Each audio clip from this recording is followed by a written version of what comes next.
নমস্কার বন্ধুরা, অন্নপূর্ণার রান্নাঘরে আপনাদের সবাইকে স্বাগত। আজকে আমি আপনাদের দেখাবো মোচা চিংড়ি। মোচাটা কাটার প্রসেস আমি আগেই দেখিয়ে দিয়েছি, এই ভিডিওর সাথে লিংক করে দেওয়া হবে। তার জন্য আমি একটা বড় মোচা নিয়ে নিয়েছি। মোচাটাকে কেটে রাত্রিরে নুন দিয়ে ভিজিয়ে রেখেছিলাম। নুন দিয়ে ভিজিয়ে রাখলে এর কষটা বেরিয়ে যায় এবং মোচাটা বেশ খড়খড়ে হয়ে যায়। এছাড়া আমি নিয়েছি দুটো বড় সাইজের আলু, যদি মিডিয়াম হয় তাহলে 3টে নেবেন। আমি নিয়েছি 200 মতো চিংড়ি মাছ, ভালো করে ছাড়িয়ে ধুয়ে পরিষ্কার করে নিয়েছি। চিংড়ি মাছটাকে আমাদের ভেজে নিতে হবে। এছাড়া মশলায় লাগবে, যেহেতু একটা বড় মোচা তাই দুটো বড় সাইজের পেঁয়াজ, 2 চামচ রসুন বাটা, 2 চামচ আদা বাটা, 1 চামচ জিরের গুঁড়ো, 1 চামচ মানে বড় টেবিল স্পুন, 1 চামচ জিরের গুঁড়ো, 1 চামচ লঙ্কার গুঁড়ো এবং 2 চামচ ধনের গুঁড়ো। এছাড়া আমাদের নুন হলুদ লাগবেই প্রয়োজন মতো। আমরা রান্নাটা সর্ষের তেলে করব। আর লাগবে গরম মশলা। এছাড়া হালকা চিনি, একটু চিনি দিলে মোচাটা ভালো লাগে, একটু মিষ্টি মিষ্টি হয়। এবার আমি মোচাটা কেটে ভিজিয়ে রেখেছিলাম। এবার আমি মোচাটাকে সেদ্ধ করতে দিয়ে দেবো। প্রেসারে অন্তত 3 থেকে 4টে সিটি দিতে হবে মোচাটা সেদ্ধ হওয়ার জন্য। মোচাটা যেহেতু আমি নুন দিয়ে ভিজিয়ে রেখেছিলাম তাই মোচা এখন আমি কিছুই দেব না, শুধু প্রেসারে দিয়ে সেদ্ধ করতে বসিয়ে দেব। 4 থেকে 5টা সিটি দেব। মোচাটা সেদ্ধ করতে বসিয়ে দিলাম। এইবার মোচা যতক্ষণ সেদ্ধ হয় আমি চিংড়িটা ভেজে নেব। চিংড়িটা ভাজার জন্য আমি একটু 3-4 চামচ মতো তেল দিয়ে দিলাম। তেলটা গরম হলে চিংড়িটা ছাড়বো। আমি চিংড়িটার মধ্যে অল্প সামান্য নুন হলুদ দিয়ে নিয়েছি।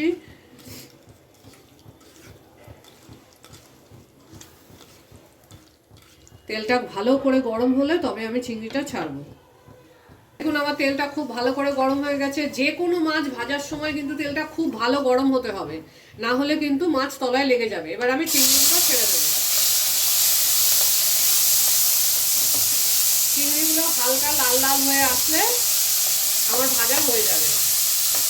দেখুন আমার চিংড়িটা কিন্তু ভাজা হয়ে গেছে, কারণ চিংড়ি খুব বেশি ভাজলে শক্ত হয়ে যায়, তাই আমি এরকম হালকাই ভাজলাম। এবার আমি গ্যাসটা নিভিয়ে রাখবো। মোচাটা সেদ্ধ হলে তারপরে আমি আবার রান্নাটা শুরু করবো। মোচাটা সেদ্ধ হয়ে একটু ঠান্ডা করে তারপরে আমাকে মোচাটা ম্যাশ করতে হবে, সেজন্য একটু সময় লাগবে। তাই এবার আমি চিংড়িটাকে তুলে নেব, তুলে গ্যাসটা নিভিয়ে দেবো।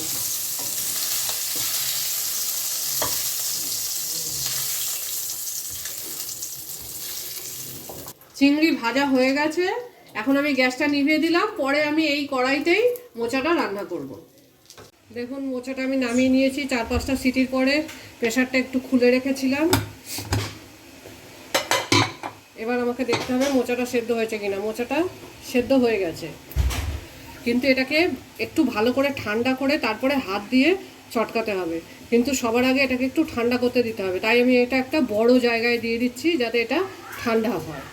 মোচাটা আমি একটা বড় জায়গায় ঢেলে দিয়েছি। এবার আমি ঠান্ডা হওয়ার জন্য এটাকে একটু পাখার তলায় রেখে দেব এবং সেই সময়টা আমি মোচার বাকি অংশটা রান্না করতে শুরু করব। মোচার আমার চিংড়ি ভেজে একটু তেল ছিল, আমি এতে আর একটু তেল দিয়ে দেব। 2 চামচ মতো আমার তেল আছে, আরও 2 চামচ মতো দিয়ে দিলাম। পুরো রান্নাটা আমি সর্ষের তেলেই করছি।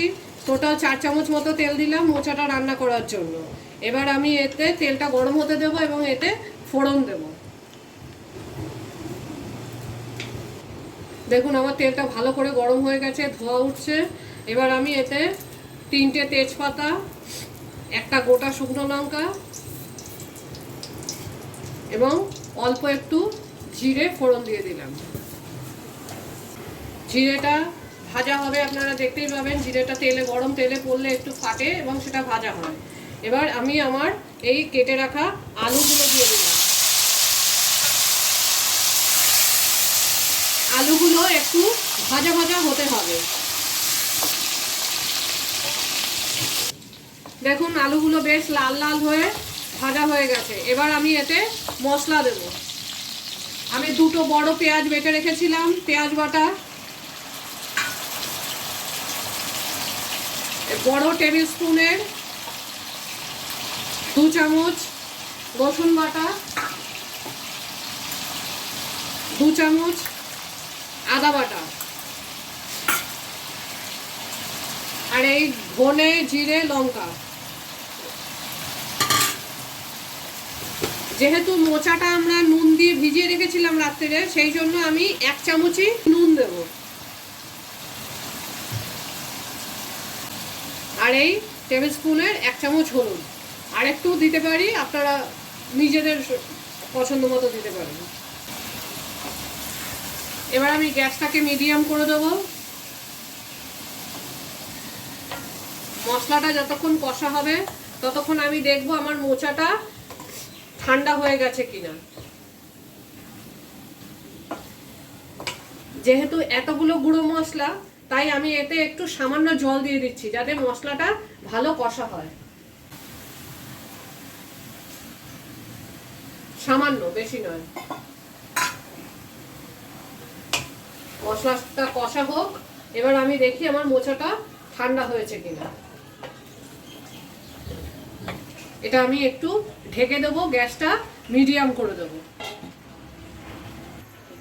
দেখুন আমার মোচাটা ঠান্ডা হয়ে এসছে, কিন্তু পুরোপুরি ঠান্ডা হয়নি।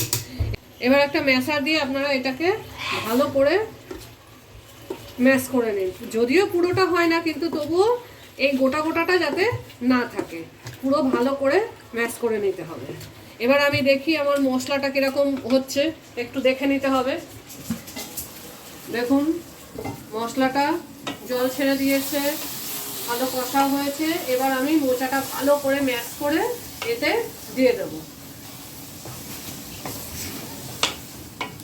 যথেষ্ট মশলা হয়েছে। এবার গ্যাসটা মিডিয়ামই থাকবে। এটা দিয়ে যতক্ষণ একটু তেল বেরোচ্ছে ততক্ষণ আমি মশলাটা কষাবো। আবার একটু ঢেকে দেব। দেখুন আমার মোচাটা কিন্তু অনেকটাই ম্যাশ হয়ে গেছে, পুরোটা হবে না কিন্তু তাতেও অনেকটাই ম্যাশ হয়ে গেছে। এবার আমি এটাকে এরকমই জল শুদ্ধ পুরোপুরি আমার মশলার মধ্যে দিয়ে দেব। এবার আমি গ্যাসটা বাড়িয়ে দেব এবং মশলার মধ্যে পুরোটাই দিয়ে দেব। এতে মোচাটাও ভালোভাবে মাখা মাখা হবে, আলুটাও পুরো সেদ্ধ হয়ে যাবে। এবার এটাকে আমি 5-7 মিনিটের জন্য ঢেকে দেবো। বারবারই আমাকে খুলে দেখতে হবে। মোচাটা কমপ্লিটলি রান্না হতে অন্তত 15 থেকে 20 মিনিট সময় লাগবে। আমি কিন্তু 5 মিনিট পর পরই এটাকে খুলে দেখে নেড়ে দেবো যাতে তলায় লেগে না যায়। এখন আমি এটাকে ঢেকে দিচ্ছি। এখন আমি আপনাদের খুলে দেখাচ্ছি। মোচাটা কিন্তু এখনো অনেক জল আছে, কিন্তু তাও আমাকে নাড়িয়ে দিতে হবে যাতে তলায় লেগে না যায়। আস্তে আস্তে তো মোচার জলটা শুকোবেই, কাজেই নাড়িয়ে না দিলে পরে মোচাটা কিন্তু তলায় ধরে যেতে পারে। আমি 5 মিনিট পর পরই এটা নাড়িয়ে দেবো যতক্ষণ না এই জলটা শুকিয়ে যাবে। যত শুকিয়ে আসবে তত কম টাইম কমিয়ে, মানে 4 মিনিট 3 মিনিট পর পরই আমি নাড়িয়ে দেবো। আবার ঢেকে দিচ্ছি। দেখুন আমার মোচার জল কিন্তু প্রায় শুকিয়ে গেছে। এটা পুরোপুরি শুকাতে কিন্তু আমার 20 মিনিট সময় লেগেছে। আমি বারবারই 5 মিনিট পর পর নাড়িয়ে দিচ্ছিলাম যাতে তলায় লেগে না যায়। এবার আমি আমার চিংড়িগুলো দিয়ে দেবো। আর আমি যে 1.5 চামচ মতো চিনি রেখেছিলাম সেই চিনিটাও দিয়ে দিলাম, বড় টেবিল স্পুনের 1.5 চামচ।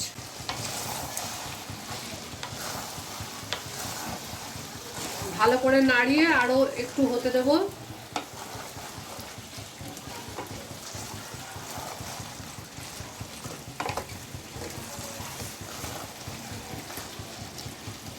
আরও মিনিট 5 হবে, কিন্তু আমি 2 মিনিট পর পরই কিন্তু এটা নাড়িয়ে দেবো যাতে তলায় ধরে না যায়, কারণ এখন আর মোচায় জল নেই। দেখুন মোচাটা আমার পুরো শুকিয়ে গেছে, শুকিয়ে মানে মাখা মাখা হয়ে গেছে। এবার আমি এতে দিয়ে দেবো 2 চামচ গরম মশলা।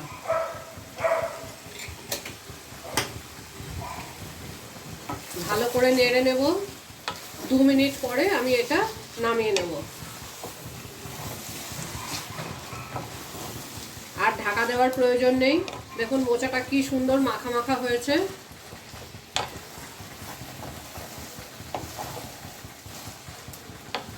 দেখুন আমাদের মোচা কিন্তু রেডি। সুন্দর মোচা হয়েছে, খেতেও খুব সুস্বাদু হয় মোচা। আপনারা এটা গরম ভাত বা রুটি পরোটা সব কিছুর সাথেই খেতে পারেন। আমাদের মোচা চিংড়ি রেডি। দেখুন আপনারা বানান, খান এবং ভালো লাগলে অবশ্যই লাইক ও শেয়ার করবেন। এই সুস্বাদু মোচার রেসিপিটা আপনাদের যদি ভালো লেগে থাকে তাহলে আমাদের চ্যানেলকে লাইক, শেয়ার আর সাবস্ক্রাইব করুন। আর মোচা ছাড়ানো এবং কাটার রেসিপি আমাদের চ্যানেলে আছে, লিংক ডেসক্রিপশন বক্সে দেওয়া আছে। Thank you for watching.